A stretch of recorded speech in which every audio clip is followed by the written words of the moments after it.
Son, he goes, I went into my regular session like I do. And he goes, I thought I was meeting with my guides, but I'm in a metallic room. And he said, next thing I know, these entities are flanking me on my right and left sides. And he's like, I start questioning, where did I go? Who am I talking to? Right?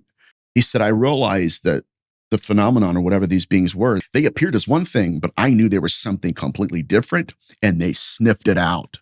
They realized, I'm not following the protocol. He said, when that happened, he said they shapeshifted into something inhuman. And he said, the amount of fear I felt was unworldly, preternatural.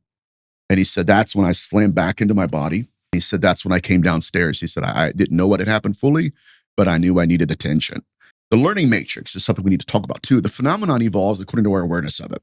So I've had cases of incubi entities, specifically one individual, a wife.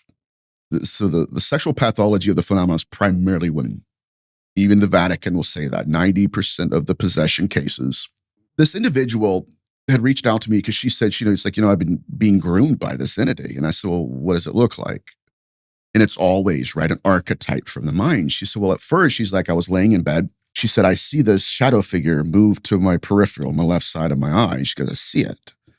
And I look at it, and she goes, when I engage with it, it's my husband. And she says, we copulate. She said, but I remember before the event taking place, I went into this stupor where I got really tired. Remember theta brainwave activity, the phenomenon, when you look at it long enough, it induces you into that. She's like, yeah, I'm there. And next thing I know, it's happening. And I didn't understand what was going on, but it was okay. And you probably heard this many times too. It was my husband. She's like, but after everything was done, she goes, he's now back to my left side again. But the physiognomy is shifting. It's not able to hold its form. And so she's like, I'm interfacing with him, but there's facial features that are shifting. And she said, that's when the stupor began to lift. I'm coming to myself.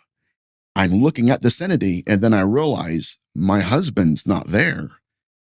He's right here. And he's been asleep the whole time. More importantly, Tony, I knew that before this thing manifested. Why didn't I know it during the event? Wow. The phenomenon took control of her perception. The theory is that they're hacking the optic nerve. I think it's that they're staring into our eyes, right, to again induce us into trances.